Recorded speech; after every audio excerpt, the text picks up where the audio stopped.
Hi friends, వచ్చేసాం మీకోసం recipe తీసుకొని. ఇందాక తయారీ పదార్థాల గురించి తెలుసుకున్నాం కదా, ఇప్పుడు తయారు చేసే విధానం గురించి తెలుసుకుందాం. 3 టేబుల్ స్పూన్, హాఫ్ కిలో పనసకాయకి 3 టేబుల్ స్పూన్ నూనె వేసుకోవాలి. వేసుకున్న తర్వాత నూనె బాగా కాగిన తర్వాత ఉల్లిపాయలు, పచ్చిమిరపకాయలు వేసుకోవాలి. చూసారా, ఇవి బాగా ఎర్రగా వేగాలి.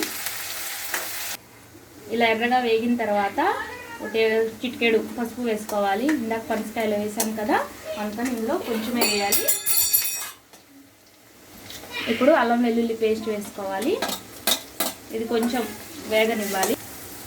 ఇప్పుడు పనసకాయ ముక్కల్ని, ఉడకబెట్టిన ముక్కల్ని వేసి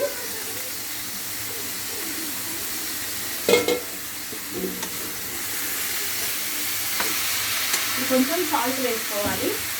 ఇందాక పెట్టేటప్పుడు వేసాము మనము, అయినా కూడా కొంచెం సాల్ట్ వేసుకోవాలి. వేసుకొని కొద్దిసేపు బాగా వేగనివ్వాలి.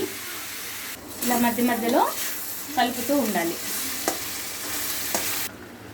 ఇలా ఎర్రగా వేగిన తర్వాత మనం తయారు చేసి పెట్టుకున్నాం కదా కొబ్బరి పొడిని వేసి ఒక 5 నిమిషాల పాటు మగ్గనిద్దాం.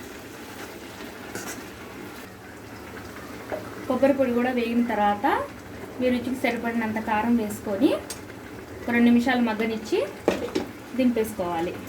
ఇదే ఫ్రెండ్స్ మా రెసిపీ. మీకు నచ్చినట్లయితే లైక్ చేయండి, సబ్స్క్రైబ్ చేయండి. పారు వెంకి బాయ్.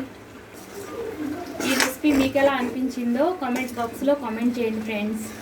నమస్తే, బాయ్ ఫ్రెండ్స్.